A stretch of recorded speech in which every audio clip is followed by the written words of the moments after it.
J. Brooks Jewelers is passionate about your life's celebrations. This time of year, we like to celebrate the women in our lives.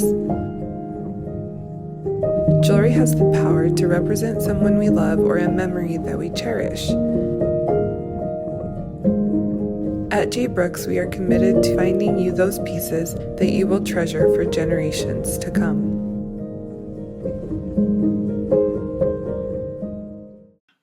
Hello, my friends. Welcome to the I Am Mom Summit. I'm Rachel Nielson. I am the host of the parenting podcast, 3 in 30 Takeaways for Moms. It's a weekly show, and each episode is 30 minutes long and has 3 actionable takeaways, hence 3 in 30, that families can try that same week. I love hosting the show. I am a former high school English teacher, and when my babies were born and I decided I wanted to stay home with them more, I missed this part of me that was a teacher, and so I started doing the podcast as a little hobby, and it's grown really fast, and it's been so exciting, and I love the community that's formed around it. Like I mentioned, I'm a mother of 2, and I call them my 2 miracle babies. Noah is 7, and he is adopted, and Sally is 4, and she was conceived with IVF. So it was a journey for us to get our babies. And that leads into what I'm going to talk today about in this summit. So my topic is the key to finding joy in motherhood, even when it's really hard. And this topic is really personal to me because after that long fight to become a mother, I finally got these miracle babies after years of infertility, and I really found that I wasn't that happy and I wasn't finding that much joy in my day-to-day life. And that bothered me because I desperately wanted to find joy in these hard moments with my kids. I think especially when children are little, when they need so much from us as mothers, it can feel so hard to find joy when you're dealing with diapers and tantrums and crying and sleepless nights. And that really started to weigh on me heavily, and I knew that I needed to find some strategies to feel more joy in my daily life.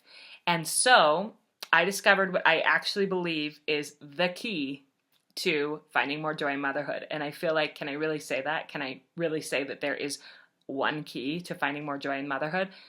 But I think that there is. And that is to focus on moments with your kids.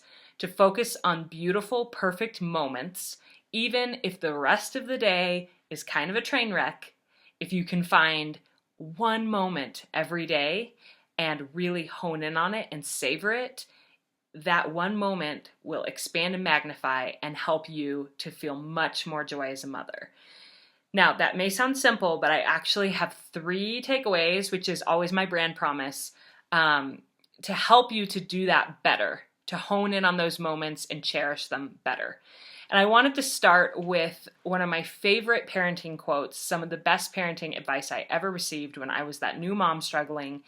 And that is from Saren Loosely. She is one of the co-founders of Power of Moms. She also is the founder of Power of Families.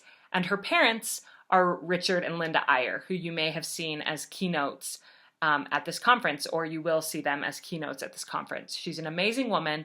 And I heard her speak, and she said that sometimes in motherhood, often in motherhood, the hard moments outnumber the perfect moments, but the perfect moments outweigh the hard moments. I'm going to say that again. The hard moments outnumber the perfect moments, but the perfect moments outweigh the hard moments. And I really took that to heart, and I started practicing little strategies in my life to try to give even more weight to those perfect moments so that they could anchor me and get me through the hard, long days that I was having as a mother.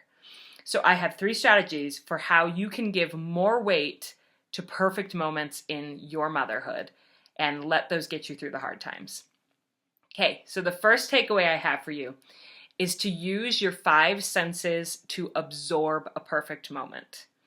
So this takeaway actually comes from when my older sister was struggling with severe postpartum depression. She was seeing a counselor, and the counselor told her that when she was in a great moment with her children, particularly with her newborn baby, that she should go through the 5 senses mentally and check in with herself and hone in on each of the 5 senses. So she's holding her baby and it's a really peaceful moment. And she, instead of just saying, oh, this is nice and moving on, she says, okay, what do I see right now? I see my baby's long eyelashes against her cheeks. What do I smell right now? Soft baby skin, that perfect smell, and you just drink it in on that baby. I feel the weight of the baby against my chest. I feel our hearts beating together. I hear the sounds of quiet in my home for once because everybody else is asleep. So you go through all 5, and taste is in there too, which made me laugh because we have a problem in my family with cute aggression, we call it, where like we really like to, we just want to like gnaw on things that are really cute. And so, and like taste in the scenario with the newborn baby, like that one doesn't really fit unless you're going to just munch on that little baby and munch on their cheeks, which we do in my house, but only lovingly. So her counselor told her that if she activated her 5 senses, that she would feel so much more present in that moment, and that moment would anchor her through the hard moments from the rest of the day. And my sister found that to be extremely true.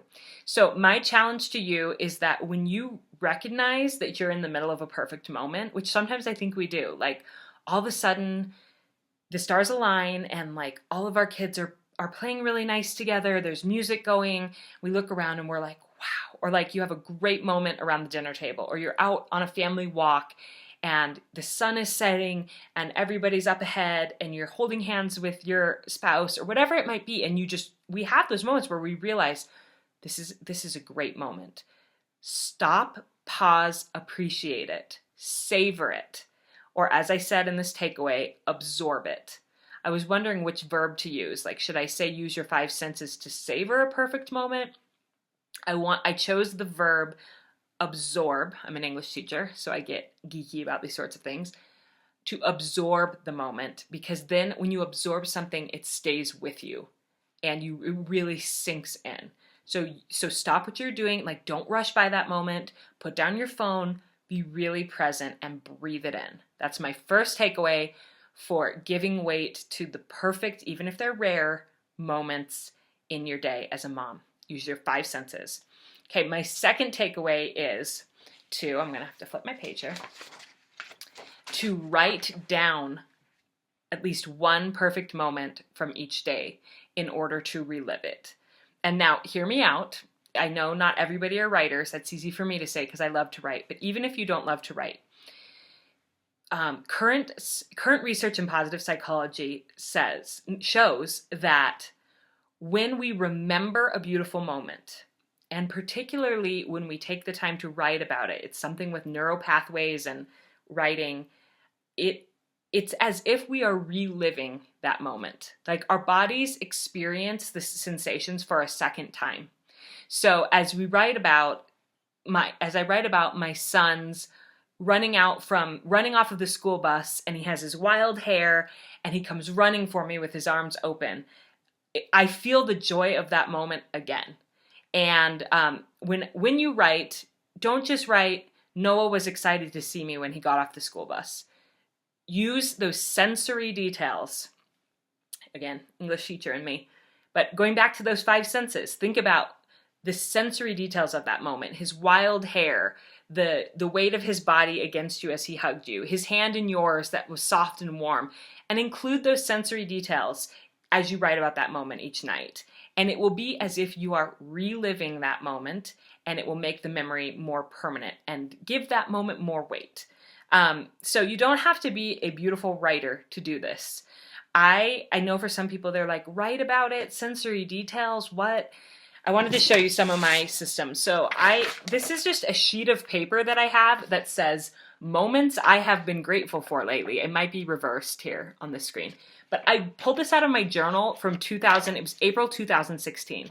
I literally got a white sheet of paper and just sat down and wrote down some moments that I'd noticed. And I think I did one per day on this sheet. Like I just kept this by my bed and I would just add one each night during the month of April. sorry, this lighting is weird, but I didn't do it every single day in April. I think it's even more beneficial if you do it every single day. But if that's too much, just do it occasionally to get yourself back in that positive mindset with parenting. So April 2016, I just wanted to read you one that I wrote down. I wrote down, today I started singing along to a song playing on my phone and kind of dancing. Sally immediately looked up from the toy she was playing with and looked so utterly delighted as she watched me. So I picked her up and danced with her, spinning and swaying and singing and giggling together. It was a perfect moment. Now, I happen to know that 2016 was an incredibly rough time in my motherhood story. Sally was about 2 then, Noah was 5, and I really think that was the hardest time for me. They both needed me so much. Neither of them was in school yet. It was just all day, long, hard days. But look at how I was able to isolate a beautiful moment, write about it, and when I read that, I feel like I'm reliving it, and I feel grateful all over again that I get to be a mom. Another method that you can use for writing down about a beautiful moment, this is new to me, and I love it. It's called a 1-line-a-day journal, and it's similar to a gratitude journal, which I've kept gratitude journals for years, but I love this one because it has a place in it for you to write a memory from each for 5 years. So 2019, then 2020, 21, 22, 23. And it will all be something that happened on February 16th on each of those years. So cool. So next year, when I come to this spot, I'll be able to read the moment from last year as I add my moment from this year. And what I would recommend with these types of journals is that you include those sensory details, like I said, and really isolate one perfect moment with your kids and write it down each day. Instead of just writing what you did that day, we went to the play place, we went out to dinner, whatever, which honestly is going to be kind of boring to reread in future years. Instead, use it as an opportunity to write down a moment that you want to remember. So here's some examples from mine from this year. So February 15th, 2019, I wrote, Sally's prayer tonight, quote, super simple. I'm grateful for my life, the world, my heart, and my love. Amen. She's so dramatic, it kills me. So I just wanted to remember that little hilarious prayer that she said. I'm grateful for my love. And then on February 16th, I wrote down, Ryan's my husband, Ryan got the kids some stretchy exercise bands, and they were pumped about working out during our family scripture time. Sally was over in the corner doing her own version of yoga, and Noah was doing lunges and running stairs. Not very reverent, but super hilarious. So now next year when I read that, I am going to be reminded of that memory, and I'm going to laugh, and I'm going to think, I'm so grateful to be a mom. And even in the moment, I think it helps you to bring more joy, because as you're thinking about what you're going to write down that night, you start to notice more. So like during my days now, I'll think that's going in the gratitude journal tonight when my kids say or do something funny or there's a perfect moment. So that's takeaway number 2, to write down one perfect moment from every single day, and that will help those moments become more obvious and apparent to you as you go along through your day. Third takeaway is to share perfect moments with the people that you love the most. So basically, to talk about perfect moments. And I think that this is really effective if you make it a ritual or a habit, so you remember to do it more often. So if you have a set time and place when you do it, it's going to be much more likely to happen every day. You might do it as a ritual with your spouse before bedtime. So as you're both climbing into bed, and if you write in your journal or not, even if you don't write in your journal, but one thing that I do is sometimes that's my time to write. I'll get into bed, I'll write down my moment, but then I share it with Ryan.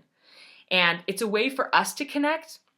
It's also what you say becomes true, and what you talk about a lot becomes true.